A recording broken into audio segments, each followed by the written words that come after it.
you know, when you look at rings and accomplishments, you got to be like, well, what did you accomplish with your talent, right? And if you look at it from that perspective, then yes, you can be the best if you're not the most talented, because you were able to utilize your talent to the best of its abilities and you accomplish more with it. You know, and that's why I said, you know, with Aaron Rodgers has all these records, but and I know that, and I feel like Aaron Rodgers is the most talented quarterback to come through the NFL, period, ever. But he's not going to win 5 rings.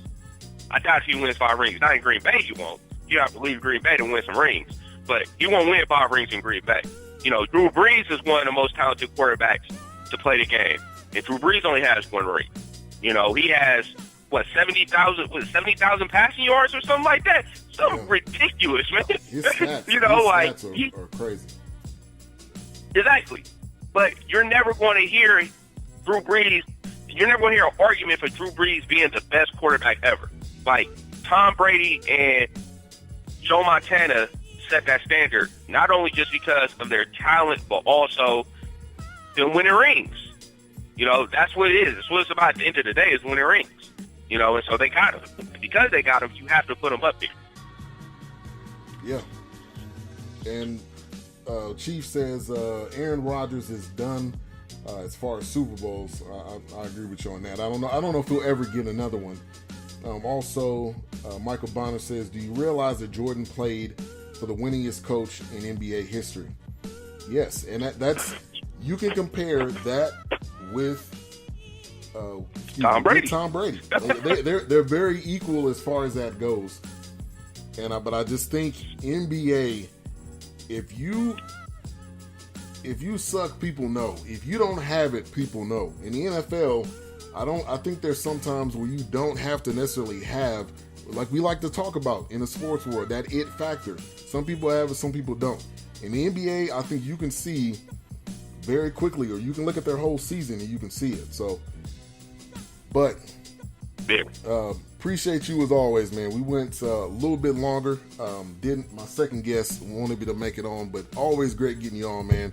In the future, I'm gonna have to do some type of group call or something, because the comments in the chat room are crazy, and we just need to get everybody's voices heard. So that'll be in the future. I'll figure out how to make that happen. But appreciate you as always, and have a good rest thank of you, Saturday. man, for having me on.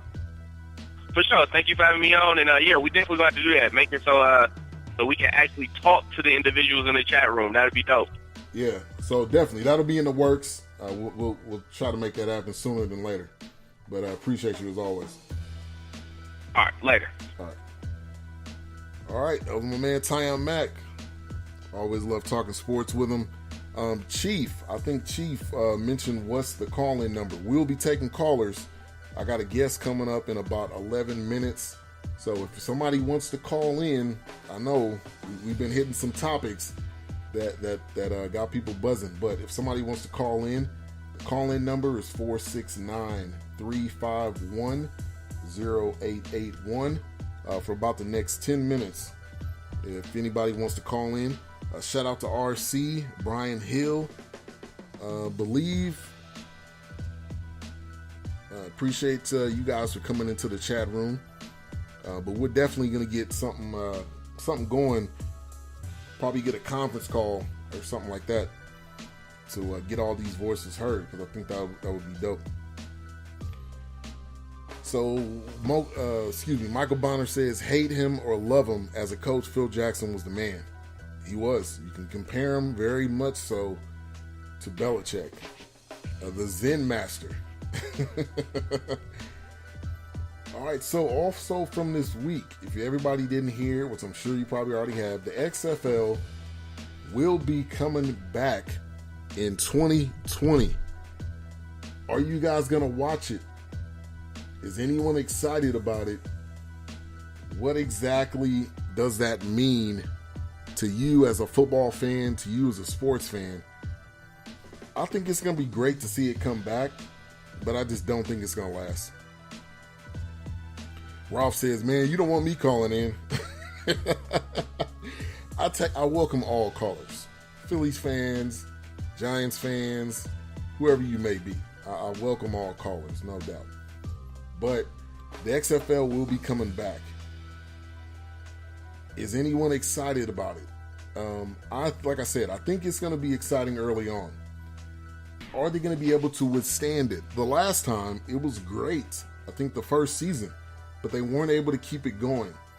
Vince McMahon was butting heads with, believe the head of NBC. What station is it going to be on? What teams are they going to have? There's a lot of planning, on their Twitter account. They had on the Twitter account, what teams do we want? They had on there, what teams do you guys want in what cities? Like, they got a lot of planning to do. They got 2 years to do it. Michael Bonner says, yes, I'll watch the XFL. What it'll do is kill arena leagues, semi-pro leagues. I definitely agree with you on that. My only thing is, can they keep it? Can they withstand the excitement? I just don't know if they're going to be able to do it. Now, Vince McMahon is very, very great at entertainment. He's very good at providing something that's entertaining for people to watch.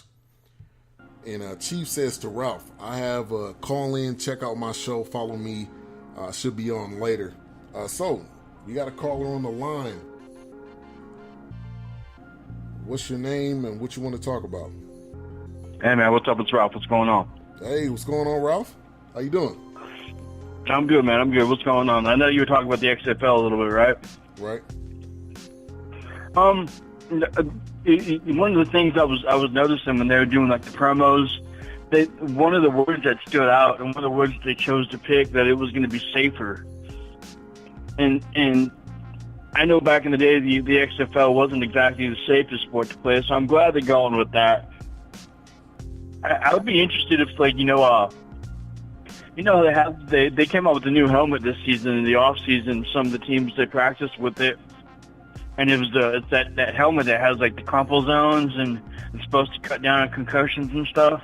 Right. I think it'd be cool if they made that like mandatory, like made it mandatory that they had to wear the helmet. I think that'd be cool if they did something like that. I don't think they're going to do the scramble anymore, because when they instead of the coin toss, they used to do the scramble to the ball, and some people were getting hurt and tearing shoulders and stuff. I don't think they're going to have sugars anymore. Yeah. I think they're going to do away with that. I think it's going to be a little more family friendly. That was one of the things that they hit on. So I think they're going to try to make it more like a D League rather than just a sports entertainment thing. I think they're going to try to make it like a legitimate league. But then, I mean, they're going to be going against the Arena League at that point. And you got to wonder, are teams going to go the XFL instead of the Arena League, or how's that going to work? And what are the rules going to be like? It's going to be interesting to see how that pans out over the next couple of years. Yeah, and I thank you for calling in. I definitely think this is going to be something that is going to be exciting, because let's all be honest, we're sports fans. We love something new. We love to be able to watch it. And it is, I'm curious just to see all the particulars, because you got to have a league. This isn't just like one team. I believe they said 8 teams. I think to your question, your comment about the helmets, I think that's great. I think the coin toss thing they were doing was crazy. There was a lot of people that got injured. A lot of people got carted off before the game even started. So yeah, that's crazy. But Vince McMahon is a entertainment genius. So yeah, he is. If he has full power to do what he wants to do, I think he could possibly make it successful. My only thing is how and if this is going to last. It's going to be during the offseason. I believe they said the season will start in after the NFL season's over. Yeah, the Arena League does something similar. They most of the games are played in the offseason. Yeah. So, was there anything else you wanted to touch on? I know you're an Eagles fan. But is there anything else you want to touch on? I wasn't gonna harass. I wasn't gonna bother harassing you with that. But I mean, we're in the Super Bowl. Now I wanted to ask you something. As a Cowboys fan, you've seen what happened with Minnesota fans when they showed up in Philadelphia, they went to the art museum steps and they started chanting their little skull chant. They decorated Rocky in the Minnesota colors, and then a bunch of drunk Philadelphia fans took it out on them, started throwing beer at them when they showed up at the stadium. No, I mean I understand like that's not cool, and nobody deserves to get cussed at and beer thrown at them. But wouldn't you think that it was not a smart idea to antagonize a rival fan base who has a reputation for being a bunch of a-holes? Like, do you not see you wouldn't go to Philadelphia and piss on the Rocky statue before a Philadelphia game, would you? No. I mean, that was dumb. Just dumb. Like when I went to AT&T Stadium, I didn't go pee on the stadium. I might have flipped it off in the parking lot when nobody was looking and taking a picture. But see, everybody else is already inside, so I did that on the way in. See, right. I'm not going to do something crazy like that and then have the media posted all over the place. Cause, there was a video posted up by an Eagles fan, and it was from one of the tailgate games, and he was like, you know what? Here we are, we're inebriated. And our phones start going off, and all we see all over all the media is, Vikings fans sitting on our doorsteps chanting, disrespecting our landmarks, and then they show up at the stadium. And they weren't being the nicest of fans either. They were inebriated themselves. And, what people don't realize is 8 other teams made the trip to Philadelphia this year, and another team in the playoffs. And none of those 9 visits, nobody got messed with the entire time. That's true. That's a good point. It just, Minnesota doesn't want to take any responsibility in that whole situation. And I think they're just being childish, and I think they're just being salty because they got beat. I mean, that's what it is. They're just being salty because their team got beat, and they just want to act like children. Yeah. So, you guys are in the Super Bowl, playing next Sunday. Next Saturday's show is gonna be crazy. I'm gonna have I'm gonna have a Eagle fan on and a Patriots fan on. So this is gonna be, I think this is gonna be a good Super Bowl. Real quick before I let you go, Nick Foles. Do you believe in Nick Foles in the Super Bowl? Yeah, I believe in Nick Foles because of the system and because of the coaches. Nick Foles as a player, he's an up-down kind of guy, but I think he's one of those guys that if he believes that you believe in him, then he's going to do good. With Nick Foles, when the Rams in St. Louis, they didn't believe in him, and they didn't tailor the system to him.